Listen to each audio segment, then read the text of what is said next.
ao único que é digno de receber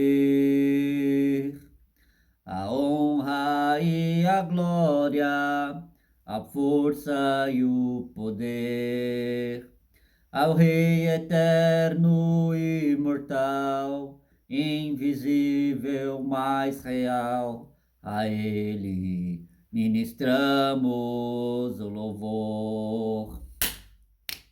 Hajime Minasan, alguém aqui desse cá? Como vocês estão? Bom, hoje nós vamos dar continuidade sobre a maratona que nós estamos falando sobre o Reino Prometido. Vamos dar continuidade também sobre o muro. Resumindo aqui rapidamente sobre o que nós falamos no último vídeo. No último vídeo nós iniciamos falando do o muro que cerca a cidade santa. Nós falamos da sua medida em côvados, que é 144 côvados. Nós trouxemos uma medida parecida ou uma medida supostamente em centímetros, tá? Né? Que é em metros, que 144 côvados dá aproximadamente de 64 metros a 95 metros. Isso é uma média de média, né? Uma média de altura que tem o muro que cerca toda a cidade, é de 64 a 95 metros de altura. Mais precisamente falar, que é o mais correto a falar, é 144 côvados, tá? Esses 64 a 95 metros é só para dar uma pequena noçãozinha de como que o muro é alto pra caramba, né? E nós falamos o que tem nesse muro, né?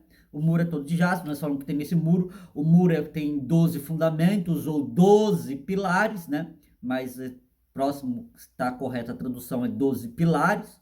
Nós falamos exatamente sobre isso, sobre os 12 pilares, né? Sobre o que está no muro, que é jaspe, safira, calcedônia, esmeralda, sardônia, sárdio, crisólito, berilo, o, o crisopraso, né?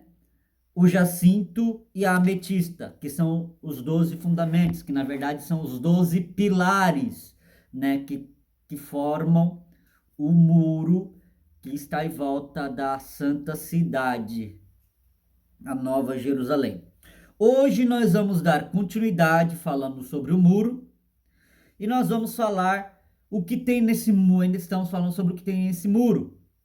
Nesse muro tem o nome dos 12 apóstolos nos fundamentos ou colunas ou pilares, ou seja, o nome dos 12 apóstolos estão cravados nas colunas ou nos pilares, nos fundamentos. Na versão fala fundamento, né? Mas fundamento pode ser dito mais como colunas ou pilares que estão no muro, porque o muro sem pilar ele fica sem consistência, ele fica sem firmeza, né? Sem estabilidade, qualquer ventinho pode cair. Então o muro precisa de um pilar de ligação para dar mais força, mais resistência aí. Quem tem de engenharia, quem entende de construção civil, quem é pedreiro de verdade, não é meia, até mesmo meia colher, claro, eu acho que até meia colher já consegue entender melhor o que é essas funções, né? E quem está iniciando, orelha seca, assim, servente, dependendo do tanto tempo que ele é servente, ele não vai saber dizer, mas se ele já há um bom tempo, ele vai saber, já um meia colher, já sabe fazer alguma coisinha a mais, né? Ele vai entender sobre a consistência de um pilar no muro, uma coluna ali no muro, né? E essas colunas, esses fundamentos, da qual nós já falamos, acabei de citar eles aqui agora, eles estão cravados, ou seja, os nomes dos 12 apóstolos de Jesus Cristo, o nome dos 12 apóstolos de Jesus Cristo está cravado ali nesse pilar, nesse fundamento. Então, quando a Bíblia fala que eu, João, vi 12 fundamentos e os 12 fundamentos estavam adornados de toda a pedra preciosa, né? A Bíblia fala que os fundamentos estavam adornados de toda a pedra preciosa. Deixa eu ver se eu acho esse versículo aqui, Apocalipse capítulo 21, para ficar mais fácil. Os fundamentos do muro da cidade estavam adornados de toda a pedra preciosa. Apocalipse capítulo 21, versículo 19 diz: E os fundamentos do muro da cidade estavam adornados de toda a pedra preciosa. Ponto. Aí a partir daí já começa a falar dos fundamentos que está no muro. E a Bíblia fala que os fundamentos estavam adornados. Se o fundamento está adornado, e se nesse fundamento está escrito o nome dos apóstolos e o fundamento é adornado, é óbvio que esse adorno que está no fundamento são o nome dos apóstolos, ou seja, o nome dos apóstolos está escrito com pedras de preciosas. Toda sorte de pedras preciosas formam o nome dos 12 apóstolos. Cada pilar tem um nome, tá bom? Cada pilar tem um nome. O nome dos 12 apóstolos nesse pilar. Deixa eu ver aqui também, Apocalipse capítulo 21, o versículo... E o muro da cidade tinha 12 fundamentos, e nele o nome dos 12 apóstolos do Cordeiro. Versículo 14 do capítulo 21. E o muro da cidade tinha 12 fundamentos, e neles os nomes dos 12 apóstolos do Cordeiro. Cordeiro é Cristo, os apóstolos de Jesus Cristo. Então, cada pilar, cada fundamento tem um nome. 12 pilares, 12 nomes em cada um nome em cada pilar. Óbvio, isso é lógica. Então, isso não tem muito o que explicar. Então, se os pilares estão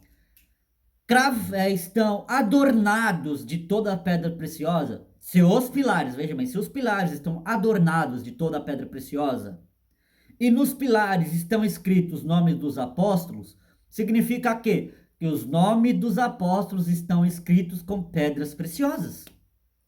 Olha a importância dos 12 apóstolos de Jesus Cristo teve aí. Olha a honra que eles estão tendo. Todos eles morreram pelo evangelho, menos João, que morreu de velhice, cansado de dias. E Judas Iscariote, vamos falar Iscariote, porque quando a gente fala Judas, a gente tem que tomar cuidado, porque o Judas Iscariote não era o único Judas que existia lá no mundo judeu, entre os judeus. Inclusive, tinha 2 Judas ali, como Jesus Cristo. E nós vamos falar sobre isso. Nós vamos falar sobre isso hoje. Nós vamos falar sobre os 12 apóstolos de Jesus. Nós vamos falar o nome deles e os que serviram, né? Ali o Senhor Jesus, sabendo que tem 2 Judas. Não era um único Judas. Judas o Iscariote foi o traidor. Então é óbvio que Judas Iscariote não está com seu nome ali, naquele pilar, no fundamento. Ele teria esta honra se ele tivesse se arrependido do pecado que cometeu. Ou seja, Judas teria salvação? Claro que sim. Óbvio que sim.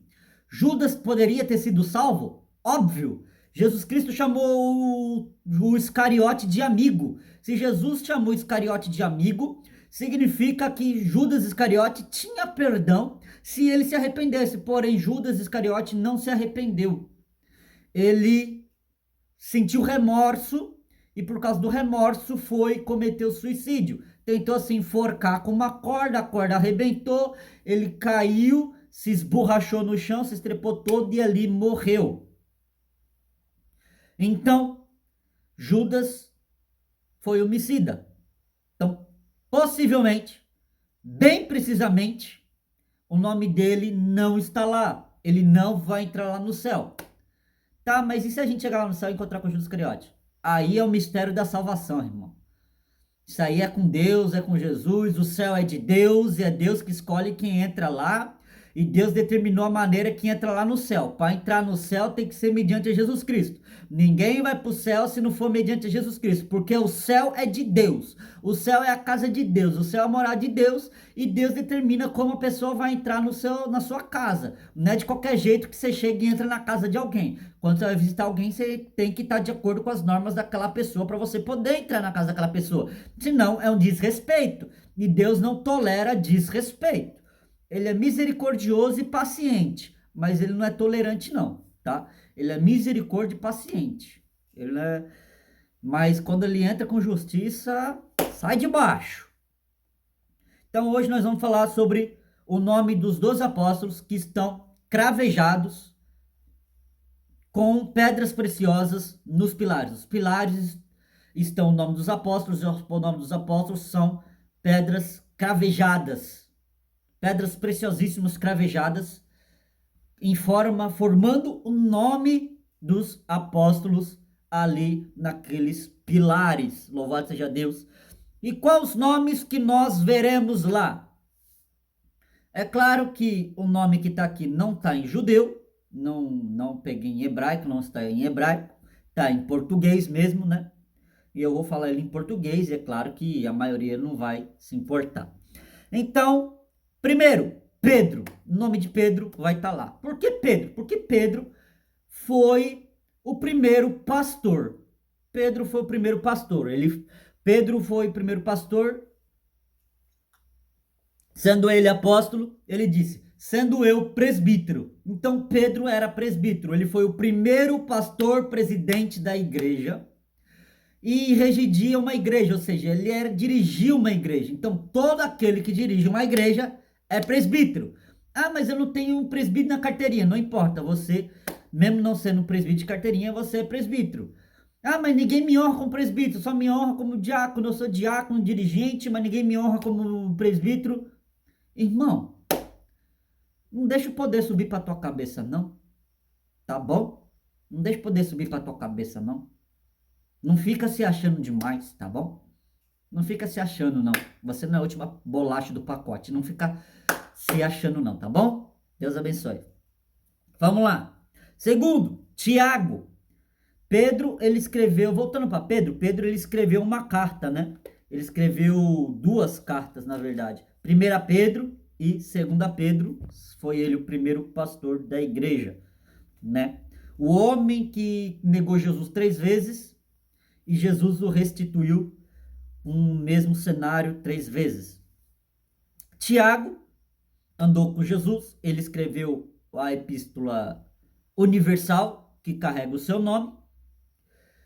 João, o tão apelidado carinhosamente como apóstolo do amor, João, apelidado como apóstolo do amor, porque ele tinha intimidade com Jesus, a intimidade às vezes de colocar a cabeça no peito de Jesus, e abraçar e colocar o peito no ombro, colocar a cabeça no ombro, colocar a cabeça no peito de alguém, é algo para quem é íntimo, irmão. Não é qualquer um que faz isso.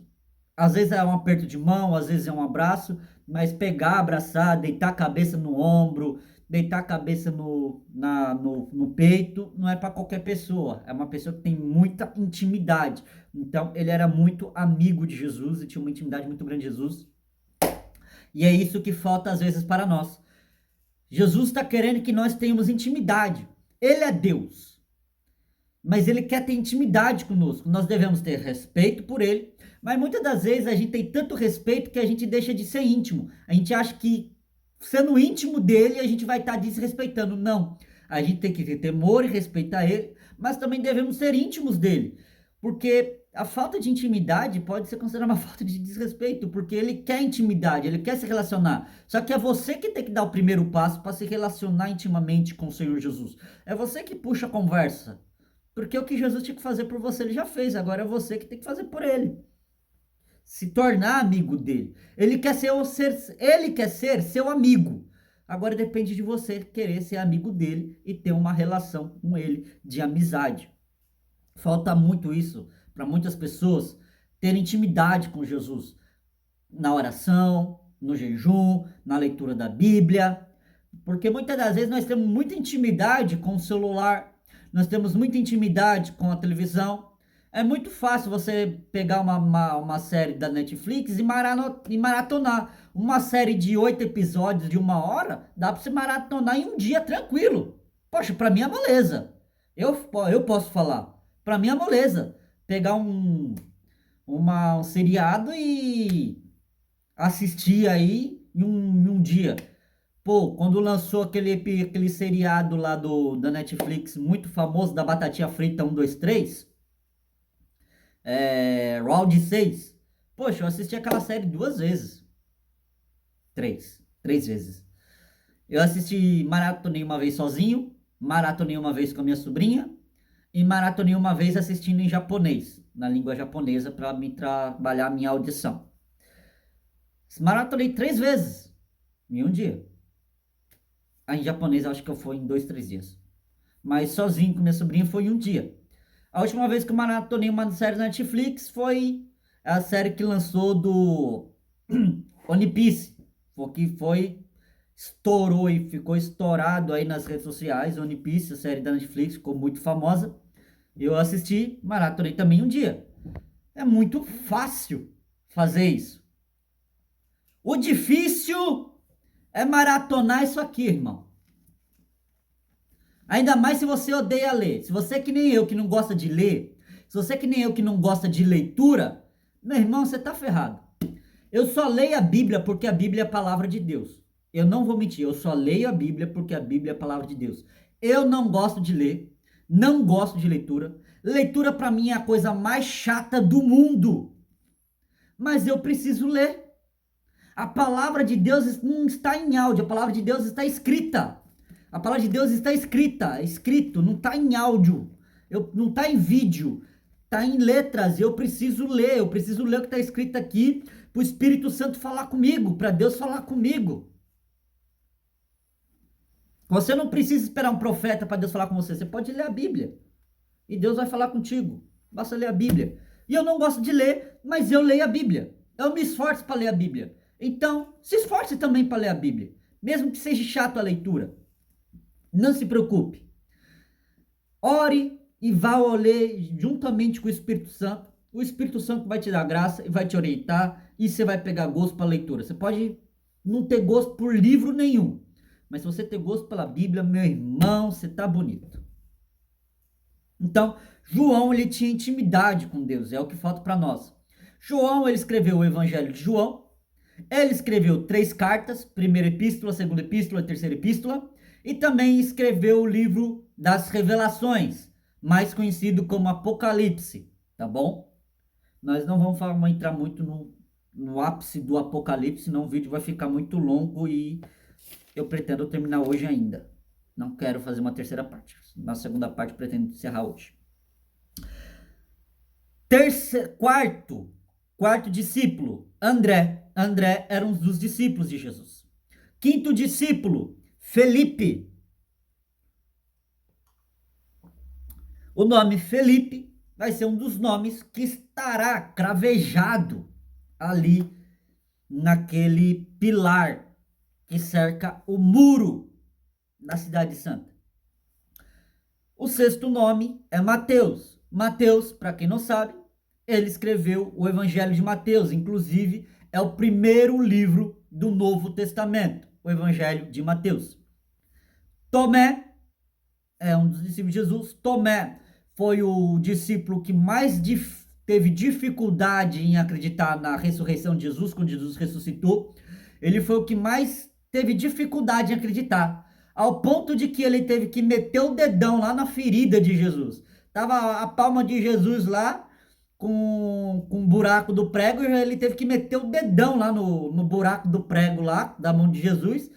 E do lado de Jesus, onde foi cravada a lança, ele teve que meter o dedão lá também, para sentir a ferida ali, para ver, para ele poder crer que Jesus estava ressuscitado ali, que não era uma visão, que não era um fantasma, que ele não estava alucinado, que ele não estava louco, que ele estava vendo realmente Jesus Cristo, seu mestre, vivo ali na sua frente. Ele não estava sonhando, ele tinha que ter certeza, ele teve que meter a mãozona lá. Então, Tomé também foi um discípulo de Jesus. Tiago, filho de Alfeu. Então, nós temos dois Tiagos aí. Tiago e o Tiago, filho de Alfeu. O nono, Bartolomeu. Você sabia que um dos discípulos de Jesus se chamava Bartolomeu? Pois bem, se você não sabia, fique sabendo agora, tá bom? Porque, irmão, cá entre nós, antes de eu continuar aqui, eu parei em Bartolomeu, no nome. Cá entre nós, para quem acompanha séries de desenho, para quem acompanha séries de animações, para quem assiste filmes, vai entender melhor o que eu vou falar. É muito mais fácil você saber o nome dos personagens do filme. É muito mais fácil você saber o nome dos personagens da novela. É muito mais fácil você saber o nome dos personagens do seriado. É muito mais fácil você saber o nome dos personagens do desenho. É muito mais fácil você saber o nome dos jogadores de futebol. Até dos reservas você sabe. Sabe de todos os jogadores principais e sabe até o nome dos jogadores reservas. Você sabe de cor o nome do time. Tanto da seleção quanto do seu time. Você sabe o nome dos jogadores de futebol do time que você torce. Você tem mais facilidade de guardar o nome do clube de vôlei, quando vai falar do vôlei nacional ou do vôlei internacional, tá falando do time, você tem mais facilidade de guardar o nome das pessoas que compõem aquele time de vôlei, de futsal tem menos pessoas, é mais fácil até guardar o nome dos 5, mais os reservas. É muito mais fácil você guardar o nome dos jogadores de futebol, dos jogadores de vôlei, dos jogadores de basquete, dos jogadores, enfim, de tudo, dos personagens, dos desenhos, do que você guardar o nome dos discípulos. Nunca vi tanta dificuldade. As pessoas têm dificuldade de guardar os 12 nomes dos 12 apóstolos de Jesus. Mas não tem nenhuma dificuldade de saber o nome dos 24 jogadores da seleção brasileira.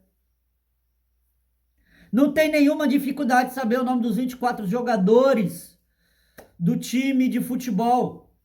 Os 11, vamos deixar mais fácil, os 11 jogadores do time de futebol. Eu falei os 24 já com os reserva. Você tem muito mais facilidade de guardar o nome de coisas fúteis. Fúteis. Coisas banais. Que não vai te edificar em nada. Mas você não consegue guardar o nome dos 12 apóstolos. Você sabe dizer o nome de todos os personagens de One Piece. Você sabe dizer o nome de todos os personagens de Naruto. Você sabe dizer o nome até dos personagens de Boruto. Você sabe dizer o nome dos personagens de Boku no Hero. Você sabe dizer o nome dos personagens de Velozes e Furiosos. Você sabe dizer o nome de todos os personagens de Velozes e Furiosos. Você sabe dizer o nome de todos os personagens dos filmes que você gosta, dos seriados que você gosta, dos seriados que você acompanha. Você sabe dizer até o nome dos Pokémons. Nem dos personagens de Pokémon, dos Pokémon. São mais de 50 Pokémon e você sabe dizer o nome de todos os personagens de Pokémon. Você sabe dizer o nome deles. Mas não sabe o nome dos 12 apóstolos. Poxa, se você é ímpio, tudo bem. Se você não é crente, tudo bem, eu entendo. Você não é crente, não é tua obrigação. Você não é cristão. Tudo bem, mas você que é cristão. Você que é cristão. Você que é cristão que assiste novela, sabe mais sobre a novela do que sobre a Bíblia. Você que é cristão que assiste filmes, sabe mais sobre os filmes do que a Bíblia. Você que é cristão sabe mais sobre os seriados que assiste do que sobre a Bíblia. Você que é cristão sabe mais sobre os desenhos que assiste do que sobre a Bíblia. Você sabe dizer o nome dos personagens, se vacilar, e até em ordem que eles aparecem durante a extensão. Sabe dizer até o nome dos personagens de Dragon Ball, até os episódios você sabe. E tô falando de cristão. Porque tem cristão que assiste esses animes que eu mencionei, assiste novela, assiste filme, assiste futebol. Eu não vou falar para parar, porque eu assisto meus animes. Eu costumo assistir animes, às vezes eu assisto um esporte, só que eu assisto um esporte um pouco mais clássico, tipo tênis, badminton, hockey, ou aquele lá do que você bate com taco lá. Qual que é que você bate com taco? Aquele episódio lá do golfe. Golfe. Uma vez eu parei para assistir golfe, eu achei sensacional, né? Não tô te proibindo, não tem nenhum problema você ter um lazer para assistir um esporte, tirar um lazer para assistir um seriado, um filme, um descanso. Mas o problema é que você passa tempo demais no celular, passa tempo demais nas redes sociais, passa tempo demais na televisão e a Bíblia tá pegando poeira. E você não lê. Esse que é o problema. Você sabe mais sobre os personagens fictícios que nunca existiram. Personagens de novela, personagens de desenho, personagens de filme que não existem, que são interpretados por outras pessoas, que fazem papéis e essas pessoas parecem em outros filmes com outros papéis. Personagens que não existem, personagens fictícios. Você sabe mais sobre eles do que os personagens da Bíblia. Poxa, se tu não é crente, beleza, mas tu que é crente não saber mais do mundo que da Bíblia é impossível, não tem lógica isso daí. Aí, tá cortando aqui também, viu? A espada corta aí, corta aqui. Não vai achando que só porque eu tô pregando aqui para vocês eu não tô recebendo, porque quando o Espírito Santo fala, ele fala primeiro para mim para depois falar para vocês. Então, a espada do Senhor é de dois gumes, corta aí, corta aqui, ela atravessa para tudo quanto é lado. Então, 10º nome que vai estar O 10º nome que vai estar cravejado com pedras preciosas em um dos 12 pilares é Judas Tadeu. Pera aí, Judas, presta atenção. Judas Tadeu. Presta atenção. Judas Tadeu. Judas Tadeu é o nome composto, tá bom? Então, Judas Tadeu é um dos nomes que estará composto com pedras de diamante, com pedras preciosas em um dos pilares. O outro nome é Simão, o Zelote. Outro nome, eu vou dizer aqui Matias, o substituto de Judas Iscariote, ou o apóstolo Paulo das cartas. Então, vamos deixar aqui entre parênteses, porque Judas Iscariote provavelmente não está lá. É porque ele morreu tentando tirar sua vida, apesar de não ter conseguido tirar sua vida se enforcando. Ele caiu, a corda arrebentou, e quando a corda arrebentou, ele caiu nas pedras e se esborrachou. E provavelmente ele pode ter morrido na hora, quando se esborrachou na pedra, ou talvez quando ele se esborrachou na pedra, ele tenha tido uma fração de arrependimento por um instante. Se ele teve uma fração de arrependimento por um instante, ele está na glória, é Deus que manda, ninguém tem que achar ruim, só basta aceitar. Mas isso é uma possibilidade. A possibilidade mais provável é de que realmente ele não está lá. Que ele tenha morrido quando a corda se arrebentou, ele se esborrachou nas pedras, que ele tenha morrido automaticamente, naturalmente. Na hora que bateu ali, puf, bateu, morreu, na hora. Pode ter sido uma das maneiras que não tenha dado tempo, pelo menos, dele se arrepender. Porque todo aquele que se arrepende de coração tem oportunidade de morar no céu, tá bom? Todo aquele que se arrepende de coração tem oportunidade de morar no céu. Quem decide isso é Deus através de Jesus Cristo. Pronto. Ah, o cara aprontou os diabos, se arrependeu, vai pro céu. É a pessoa que nunca aprontou nada, vai pro inferno se não aceitar Jesus. É exatamente isso. É exatamente isso. Porque tanto bom quanto mal merecia tudo pro inferno, irmão. Tanto bom quanto mal merecia ir pro inferno. E Jesus deu uma oportunidade de tanto pessoas boas quanto pessoas ruins morarem no céu. As pessoas boas só basta aceitar Jesus e ter o nome escrito no livro da vida. As pessoas más, elas precisam aceitar Jesus, ter o nome escrito no livro da vida e passar por uma transformação, por uma mudança totalmente da água para o vinho. tá? Não adianta ficar com as mesmas obras dizendo que é crente e que não vai para o céu, não, tá? Tem que mudar as suas atitudes. Então, um dos nomes que pode estar lá pode ser Matias, o substituto de Judas Iscariote. Por que Matias? Porque Matias foi escolhido pelos discípulos, pelos apóstolos. Os apóstolos de Jesus oraram e após a oração tiraram a sorte. Vamos tirar a sorte, vamos aqui escolher uns nomes, pegaram os nomes de uns homens, eles olharam para uns homens, falaram, vamos escolher um apóstolo para substituir Judas. Pegaram os nomes, colocaram esses nomes lá e fizeram uma oração e depois dessa oração lançaram sorte. Lançando sorte saiu o nome Matias, pode estar lá Matias. Outras pessoas podem não concordar, então vocês podem achar que o substituto de Judas foi Paulo ou Saulo. O nome pode estar escrito Saulo ou pode estar escrito Paulo, porque Saulo e Paulo é a mesma pessoa, tá bom? Saulo e Paulo é a mesma pessoa, só muda o nome aí, porque Saulo é hebraico, Paulo é romano.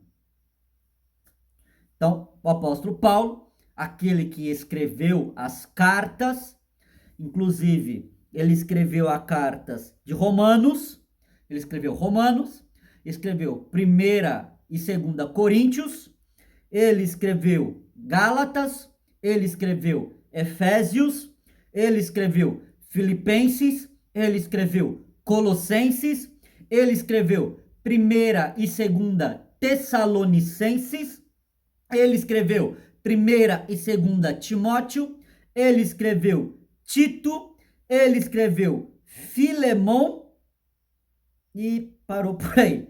Filemon, em ordem bíblica, foi a última carta que escreveu, que está na Bíblia. Pelo menos essas são as cartas que Paulo escreveu, que estão canonizadas na Bíblia, no Novo Testamento, tá bom? Todas essas daqui.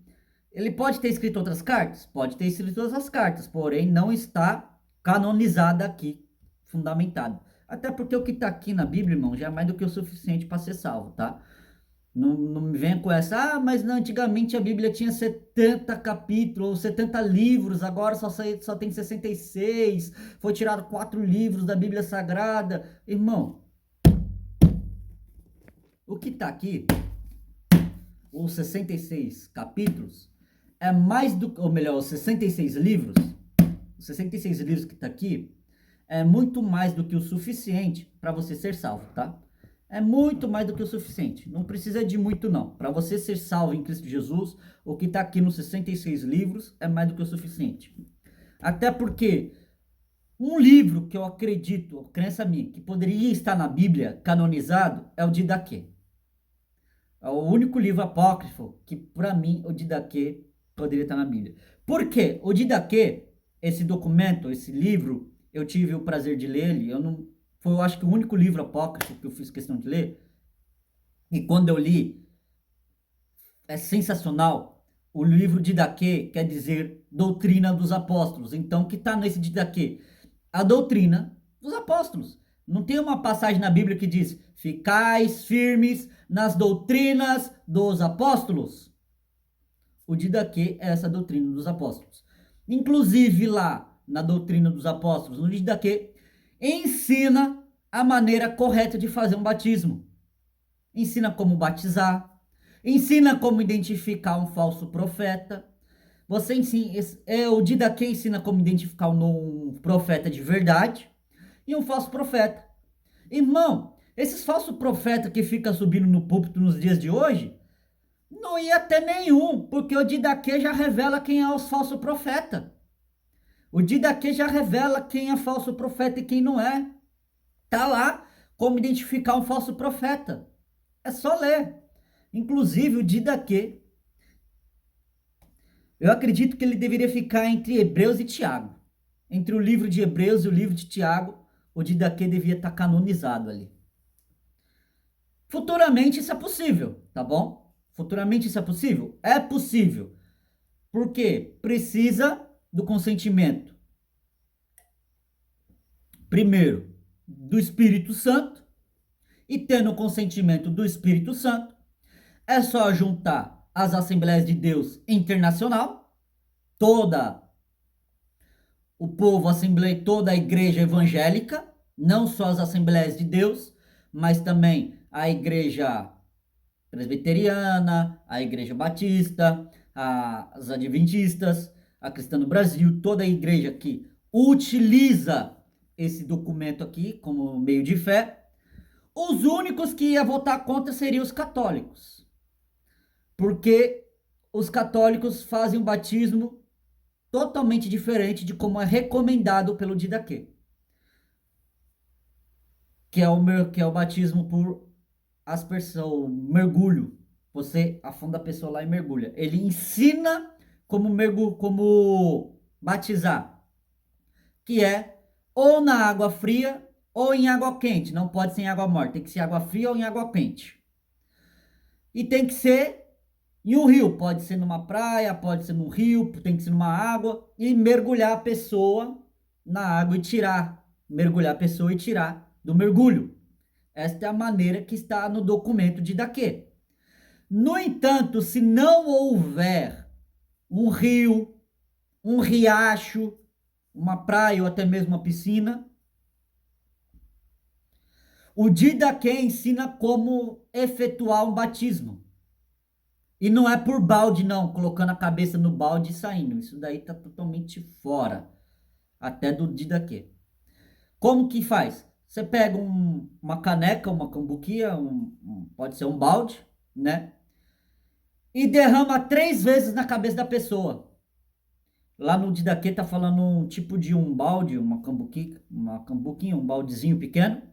Você enche ele e joga 3 vezes por cima da pessoa. Na cabeça da pessoa, a pessoa pode estar de pé, ó, ajoelhada. Você pega e joga 3 vezes. Uma, duas, três. Se não tem onde mergulhar, derrama 3 vezes sobre a cabeça da pessoa a água, que é feito o batismo. Essa é uma das maneiras que era ensinada na época dos apóstolos, na época da igreja primitiva. Era executada assim, onde não tinha rios, lagos, represas, maneiras onde poderia sair um pernilongo aqui, irmãos. Tinha um pernilonguinho aqui abençoado aqui atrapalhando. Então, o Didaquê, eu acredito sinceramente que seria um documento que deveria ser avaliado e, através do Espírito Santo, ser introduzido, ou talvez ser reintroduzido, porque provavelmente ele já foi um livro canônico e foi retirado. Então, o Didaquê, pela Igreja Internacional, a Igreja Evangélica Internacional, de diferentes denominações, deveriam avaliar esse documento, deveriam ver esse documento, pegar a igreja do mundo todo e fazer a introdução desse livro de Daquê. Aí, a partir da votação e a introdução, passa a ser canônico, ali entre o livro de Hebreus e o livro de Tiago, e seria o quê? Compilado nas Bíblias dos próximos anos, já sairia ele, já saía com ele. E as Bíblias que não teria ele? Era só adquirir o Didaquê por si só, como um livreto. Aí você andaria com ele junto com a Bíblia e o Didaquê mais a sua harpa. Você já anda com a harpa, né? Então não teria problema nenhum andar com o Didaquê juntamente com a Bíblia ali, para aqueles que já tinham a Bíblia nas versões anteriores. As versões futuras, após a eleição, já colocava ele ali. Então, eu acredito que seria bom, mediante o Espírito Santo, tá, irmão? Não estou querendo alterar a Bíblia, não. Então, é pelo Espírito Santo, que a palavra de Deus, a Bíblia é a palavra de Deus. Eu sou totalmente contra retirar versículos da palavra de Deus só para você poder se sentir bem. Se você está se sentindo mal, é porque Deus está falando com você que não quer que você seja desse jeito e que você seja uma pessoa melhor. Porque se você se sente confrontado pelo Evangelho, significa que você precisa mudar para ser salvo. E se você não é confrontado pelo Evangelho, você... eu acho que está bem pertinho do inferno, viu? Você que não é confrontado pelo Evangelho deve estar mais perto do inferno do que o próprio diabo. Então, vamos. A Bíblia tem que confrontar. Então, se sinta confrontado pelo Evangelho e procura mudar, procura, pela palavra, ser melhor cada dia. Procura sair da água e ser vinho, para a glória de Deus. Bom, nós já falamos sobre os apóstolos, né? Os nomes, segundo a interpretação de texto de Apocalipse, capítulo 21, versículo 19, os pilares estão em uma distância padrão de 3.000 estádios um do outro, equivalente a 534 a 567 mil metros de distância, mais ou menos. O apóstolo quer dizer apóstolos. A palavra apóstolo quer dizer mensageiro ou enviado, ou até mesmo embaixador. Então, os pilares, os fundamentos que regem o muro estão aproximadamente, eu falo aproximadamente porque não dá para ter uma base, porque ele está em volta da cidade. Então, o muro é muito mais comprido e muito mais comprido e muito mais largo que a própria cidade. Isso é óbvio, né? Então, ele tem uma distância maior. Então, cada pilar está a cada 3.000, aproximadamente a cada 3.000 estádios de distância. Isso aqui é uma base bem simples, tá bom?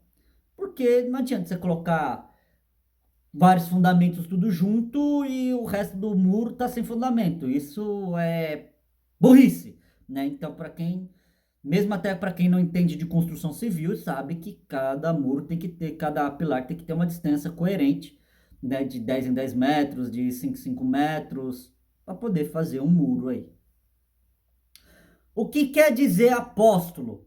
Apóstolo quer dizer mensageiro, ou enviado, ou até mesmo embaixador.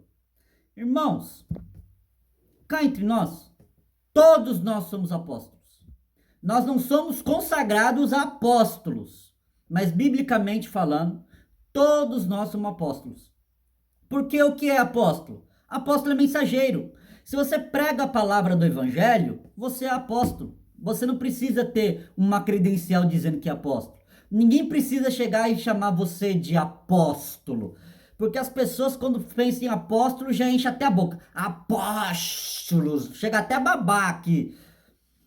As pessoas enchem a boca quando vai falar apóstolo. Achando que apóstolo está acima de pastor. Achando que apóstolo está acima de presbítero. Achando que apóstolo está acima de evangelista. Não. Pedro era apóstolo e era presbítero ao mesmo tempo. Pedro, o pai da igreja. O pai da igreja não, pastor da igreja. Né? Eu disse pai da igreja, mas é porque ele foi o primeiro pastor. Né? A igreja é de Jesus. Jesus é o dono da igreja. A igreja não é de Paulo. De glória a Deus. Sai, diabo. A igreja é de Jesus. Não é de Pedro, não é de Paulo, não é de discípulo, não é de apóstolo nenhum. A igreja é de Jesus.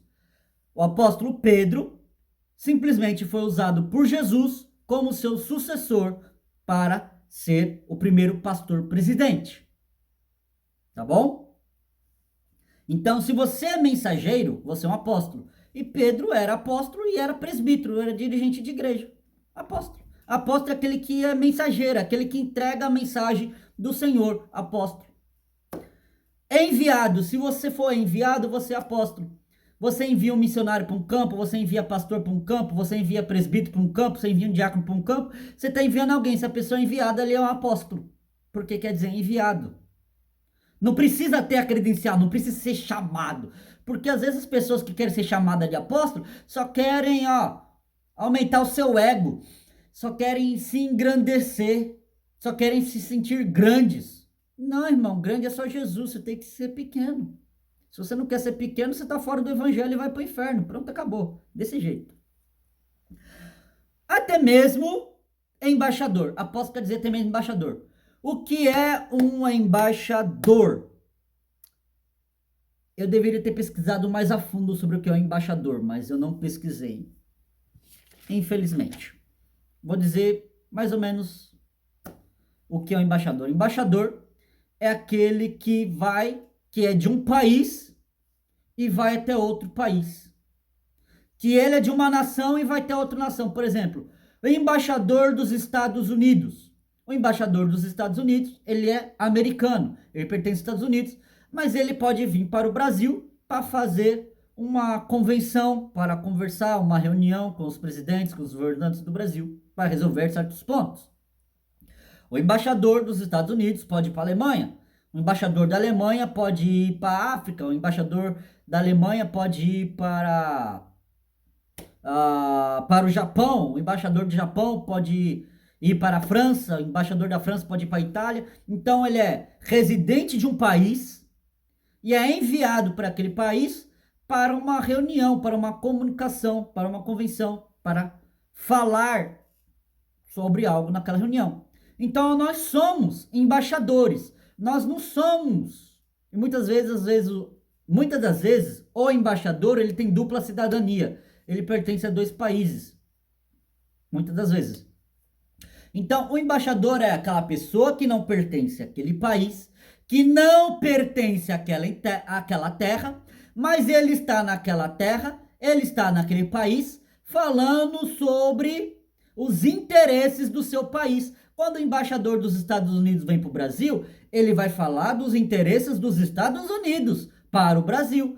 E o Brasil, nessa reunião, pode entrar em concessão e concordar e combinar e fazer um acordo diplomático, não é? E viver em harmonia. Então, o cristão, ele é embaixador de Cristo. O cristão genuíno não pertence a essa terra, não pertence a esse planeta. Ele é um embaixador, nem sequer internacional, é interdimensional. Não é internacional, é interdimensional, porque Deus está em outra dimensão. Um cristão que vive o evangelho de verdade, ele habita em outra dimensão. Porque quando morre, esse corpo perece, mas a sua alma está em Cristo e vai para o céu, vai para a glória, para o paraíso, para o descanso, aguardando a ressurreição dos mortos.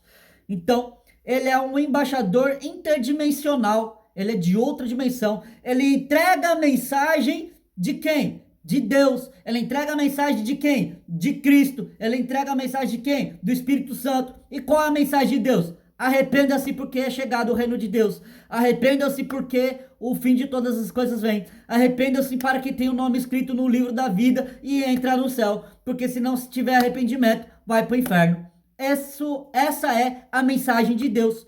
Essa é a mensagem de Jesus Cristo. Esta é a mensagem do Espírito Santo. E todo aquele que é embaixador de verdade de Jesus tem que mandar esta mensagem, tem que compilar esta carta em alta voz para o mundo. O mundo precisa saber disso. É a mensagem que o reino dos Deus, que o reino dos céus, que o rei dos reis, o presidente dos presidentes, mandou a todas as nações. Arrependam-se porque é chegado o reino dos céus, porque sem arrependimento ninguém vai para o céu, vai todo mundo para o inferno. Pronto, acabou. Não importa se é criança, se é adolescente, se é adulto, se é idoso, se é homem, se é mulher, se é gay, se é lésbica, se é não binário, não interessa. Se não se arrepender dos pecados e aceitar Jesus, vai tudo para o inferno. Pronto, acabou. E nós que somos embaixadores de Cristo, temos que entregar esta mensagem. Tá bom? Continuando. O muro é todo de jaspe. Nós já falamos que o muro é todo de jaspe. Mas para ficar bem cravejado, o muro é todo de jaspe. Tá bom? E o jaspe ele tem uma cor mais avermelhada. A cor mais natural dele é avermelhada. Nós já falamos sobre o jaspe quando fomos falar dos fundamentos, tá bom? Agora nós vamos falar sobre as 12 portas. Se tem muro, tem que ter porta. Porque se não tiver porta, você entra como? Não tem como você entrar numa cidade se não tiver porta. Não tem como você entrar numa residência se não tiver uma porta ou um portão. Se a porta estiver fechada, o portão estiver fechado, não tem como você entrar. Não tem como você pular. Ninguém vai entrar no reino de Deus pulando muro. Não dá para pular muro para entrar no reino de Deus. Não entra. Para começar, nem vai estar no novo céu, na nova terra. Então, se tem a nova Jerusalém, Deus quer que as pessoas entrem nessa nova Jerusalém. E se tem um muro cercando a nova Jerusalém, Deus providenciou um meio das pessoas chegarem até a cidade santa, Nova Jerusalém, e é através das portas. São 12 portas, tá bom? As portas são feitas de pérola, de uma única pérola. Irmão, tem que ser uma baita ostra. Se bem que para Deus produzir uma pérola, ele não precisa de ostra, né?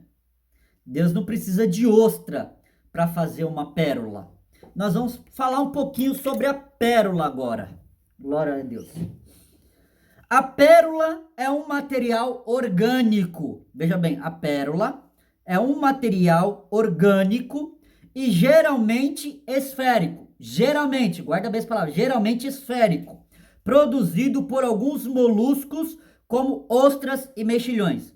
Então não é só ostras que produzem pérolas. Os mexilhões também produzem pérolas. Ostras e mexilhões produzem pérolas. Inclusive, para a produção de pérola, tem gente que tem criação de ostras. Ali, podemos dizer, um aquário cheio de ostras.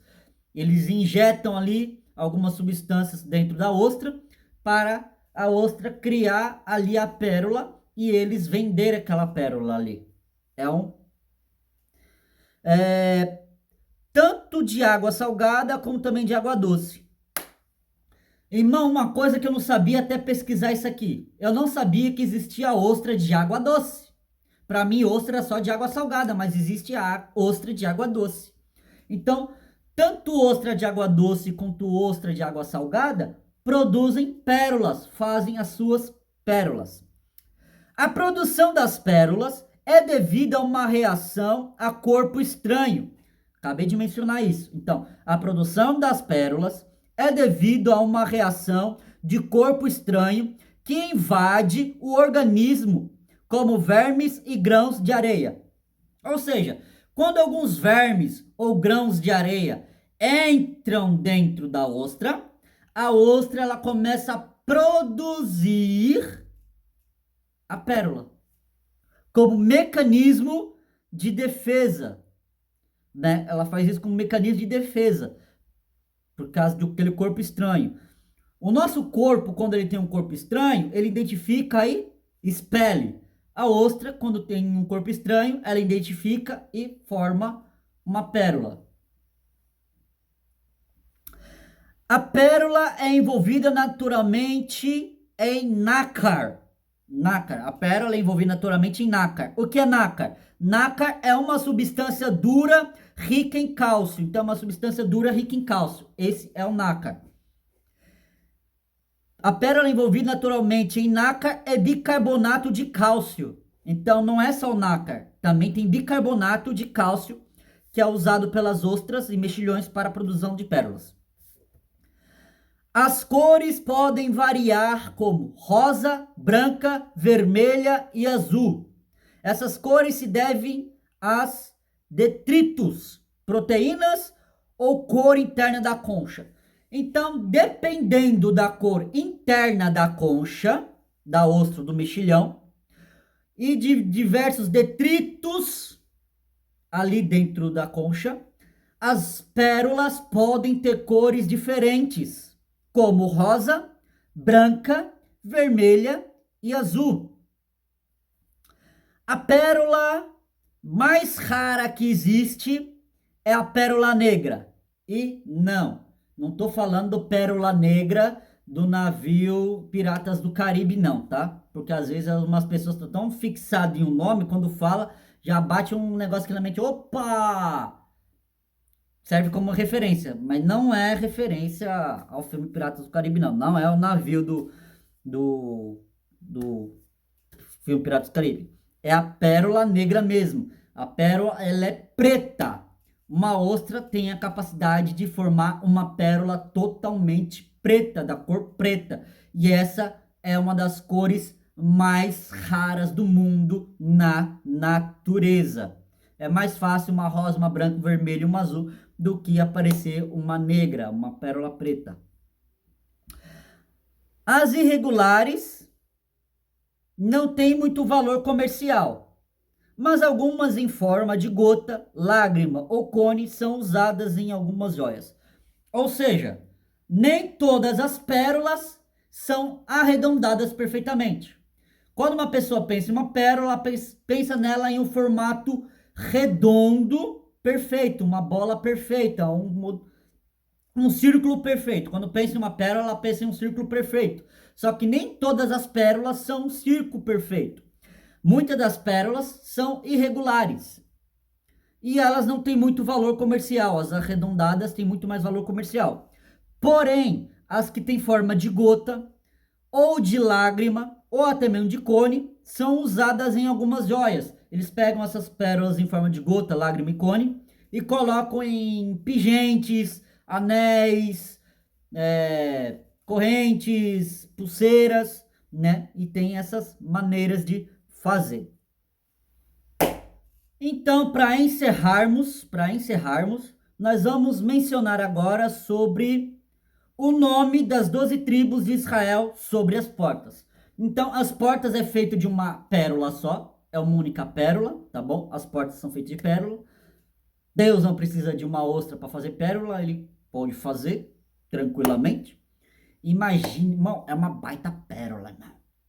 Porque não é uma porta de caminho de rato, não é uma porta de coelho, não é uma porta de coelho, é uma porta para passar seres humanos.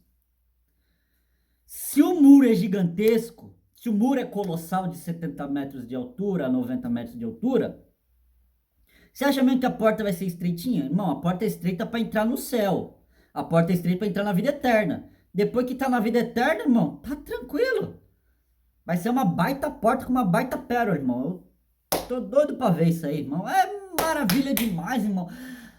A eternidade com Deus é maravilhoso demais, irmão. Tem nem como pensar, tem nem como. Ah, irmão. Então, nas portas, no umbral, nos umbrais, que para quem não sabe o que é umbral, quando tem uma porta, tem aquela parte lateral da porta, onde a porta é fixada, é um umbral. Na parte de cima da porta está escrito o nome das 12 tribos de Israel. Cada porta tem um nome escrito nas tribos de Israel. Ah, e para deixar claro, são 3 portas à esquerda, são 3 portas à direita, são 3 portas na frente e 3 portas no fundo. Na Bíblia está falando 3 portas ao norte, mais fácil, 3 portas ao norte, 3 portas ao sul, 3 portas ao leste, 3 portas ao oeste, tá bom? Norte, leste, leste, oeste.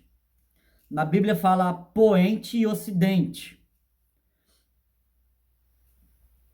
Então, o nome das tribos estão na parte de cima dos umbrais nas portas. Um nome que vai estar lá é Ruben.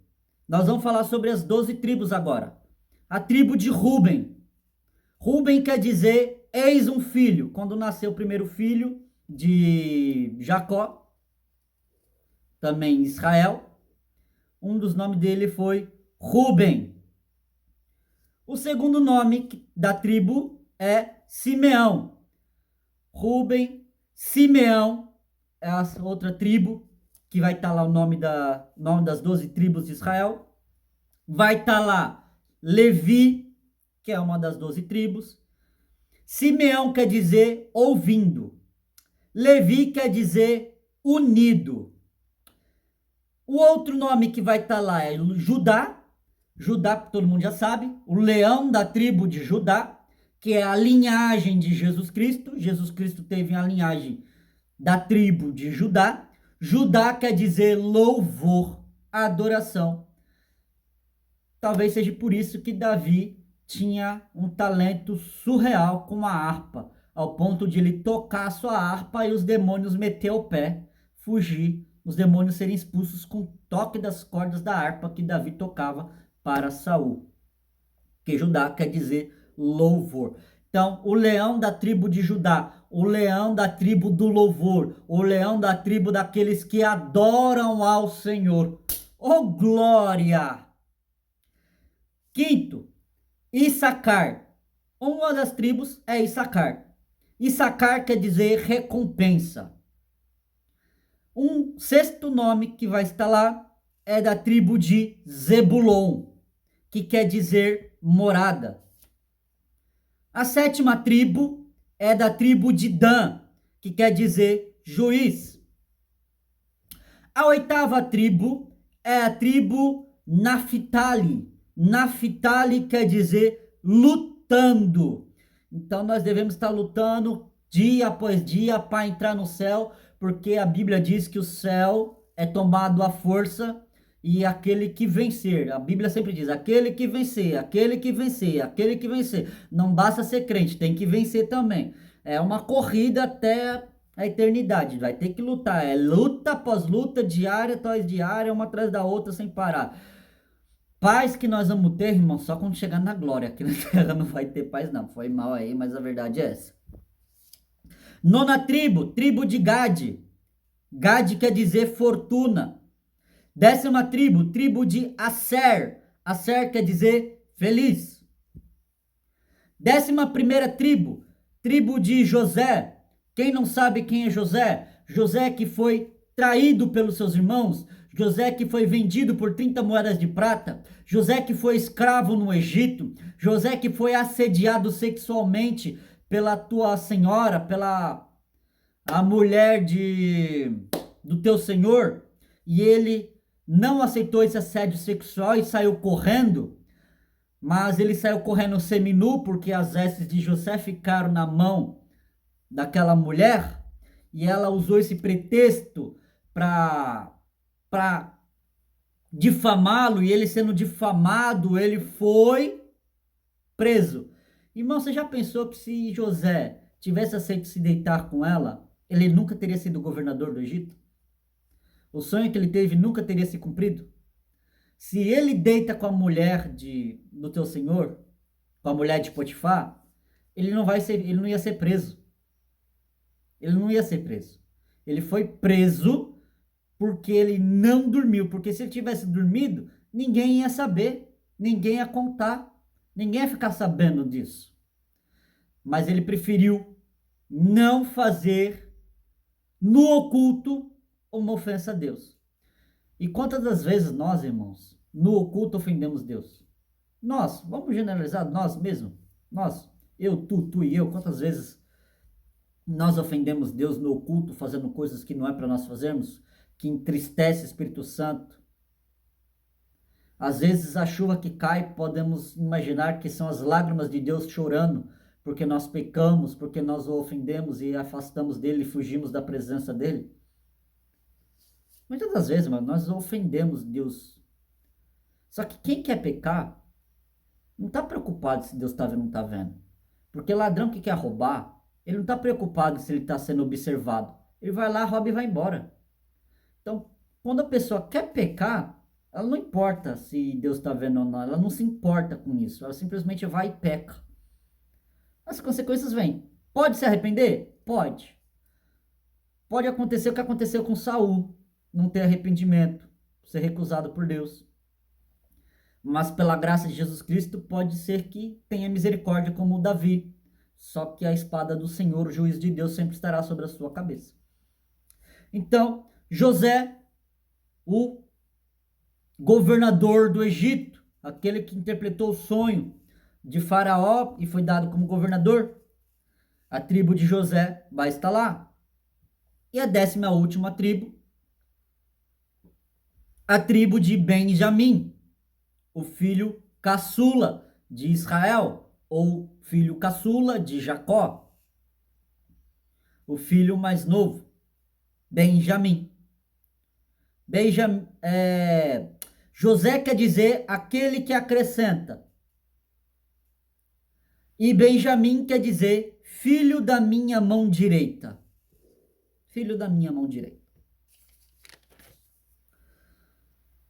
E para finalizarmos e encerrarmos sobre a questão do muro, e na próxima mensagem nós já falamos sobre o que está no centro da cidade maravilhosa. Anjos na porta. A Bíblia fala que tem anjos na porta. Quando eu li essa passagem de Apocalipse, capítulo de número 21, versículo 12, eu vou ler aqui na minha versão da Bíblia, depois eu vou ler na versão mais coerente que eu achei. Todas as outras versões tive dificuldades de entender e compreender, mas o Espírito Santo abriu a minha mente com essa versão, que eu vou falar depois. Apocalipse 21, versículo 12, diz assim: E tinha um grande e alto muro com 12 portas, já falamos sobre elas, e nas 12 portas 12 anjos, e os nomes citados, e os nomes escritos sobre elas, que são os nomes das 12 tribos de Israel. Já falamos sobre as 12 tribos de Israel, que está com os nomes em cima das portas, ali nos umbrais. E nós vamos falar sobre os anjos. O alto muro com 12 portas, e nas portas 12 anjos. Na minha mente, eu ficava, o que são esses 12 anjos? São de fato 12 anjos, como porteiros, ou eram 12 anjos em forma escultural ali? Eu não tinha entendido, né? Mas o Espírito Santo abriu a minha mente com essa versão NTLH. A versão NTLH, ela me foi útil, mediante o Espírito Santo, nessa versão. Ela é cercada por uma muralha muito alta e grande, com 12 portões guardados por 12 anjos. Essa é uma baita versão. Isso esclarece muitas dúvidas referente a como que são esses anjos e como eles estão comportados ali. Em Apocalipse capítulo 21, versículo 12. Na versão NTLH, deixou bem esclarecido mediante o Espírito Santo que esses 12 anjos são os porteiros que estarão guardando a entrada e a saída dos santos da cidade santa, percorrendo a terra. Por que eu disse entrando e saindo da cidade santa? Porque é o seguinte, irmão, a cidade santa é a Nova Jerusalém, a morada de Deus, é mais para os israelitas, são mais para os judeus. Tá, mas e nós que não somos judeus? Nós vamos entrar e sair da cidade santa. Nós vamos entrar, adorar a Deus, comer da fruta da árvore da vida e vamos voltar para as nossas casas, que estará em volta da cidade santa. A cidade santa estará no meio da cidade, da nova terra. Vai ter o novo céu, a nova terra, e a cidade santa vai estar no meio. Por que você acha que tem 3 portas ao oeste, 3 portas ao norte, 3 portas ao sul e 3 portas ao leste?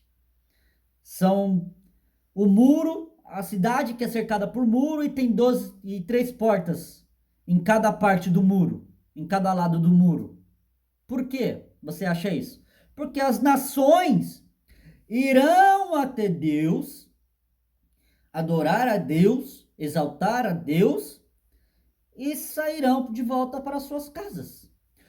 A água da vida que sai do trono de Deus passa pelo centro da cidade e vai para todas as nações em volta da cidade. Então as nações estarão em volta da cidade santa.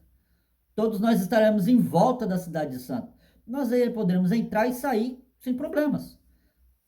Mas essa é a maior possibilidade. Você pode dizer, não, você acha como você quer, mas a Bíblia é clara, a interpretação é óbvia, é tão simples que chega a ser lógico. Até uma criança, pelo Espírito Santo, entende isso. Porque não há necessidade de ter portões, porque não há uma necessidade de ter portas abertas para entrar e sair. Não há necessidade de ter portas no muro. O muro pode... Se a cidade santa fosse a única morada de todos os santos, não necessitaria, ela seria muito maior, não ia necessitar de muro nenhum. e nem de portas no muro. Mas tem portas no muro, as pessoas vão entrar e sair ali tranquilamente, adorando a Deus, exaltando a Deus, trazendo a glória para Deus em todo momento, em todo instante. E vai ter anjos ali como porteiros naquela porta. Bom, por isso é só. Glória a Deus. Encerramos aqui sobre os muros. Glória a Deus, não esperava que fosse falar tanto. Glória a Deus, mas o Espírito Santo deu ousadia e palavras na minha boca. Uma coisa que eu gosto, irmão, é de pregar na internet, de pregar nas redes sociais, gravar um vídeo assim, publicando. Por quê? Porque assim eu não dependo de tempo, irmão. O Espírito Santo vai revelando, vai revelando, vai revelando, vai revelando. Quando acabar a revelação, acabou a mensagem. O Espírito Santo pode me usar em meia hora, pode me usar em 20 minutos, pode me usar em 50 minutos, pode me usar em uma hora, pode me usar em uma hora e meia, pode me usar em 2 horas. Não tem especulativa de tempo. É só pegar o vídeo, editar, postar. E é isso aí. Na igreja é diferente. Na igreja tem tempo para dar uma saudação, 5 minutos, para dar uma palavra, 10 a 15 minutos, e uma pregação de no mínimo meia hora a 40 minutos, porque uma pregação menos de meia hora pode ser considerada até uma saudação, né? Apesar de uma saudação ser 5 minutos. Saudação, 5 minutos. Testemunho pode ser de 10 minutos também. Dependendo do testemunho, 10 minutos. Saudação, 10 minutos. Testemunho, 10 minutos. Palavra, 10 a 15 minutos. Inclusive, tem uma igreja que tem até a plaquinha. Saudação, 5. Palavra, 10. Na igreja tá até aquelas plaquinhas lá bem óbvias ali. Para a pessoa respeitar. E eu acho que é algo louvável, porque tem gente que é meio sem noção. Tem irmão que vai subir no púlpito e esquece da hora. Fala, esquece da hora. E descontrola toda a dinâmica do culto. E fala a dinâmica do culto, não descontrola o Espírito Santo, descontrola a dinâmica do culto. Guiado pelo homem, mediante o Espírito Santo de Deus. Tá bom?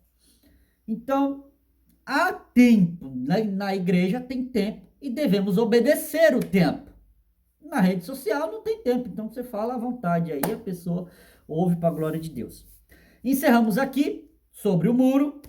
Nós vamos falar numa outra ministração sobre o centro da cidade. Glória a Deus, a cidade linda, maravilhosa, gloriosa, majestosa, riquíssima, de tudo que nós já falamos aqui, de todos os detalhes que englobam a cidade. Claro que vou fazer um resumão de tudo no finalzinho, né? E depois falamos sobre o centro da cidade, nós vamos falar sobre o melhor de tudo isso que estamos falando. Até a próxima.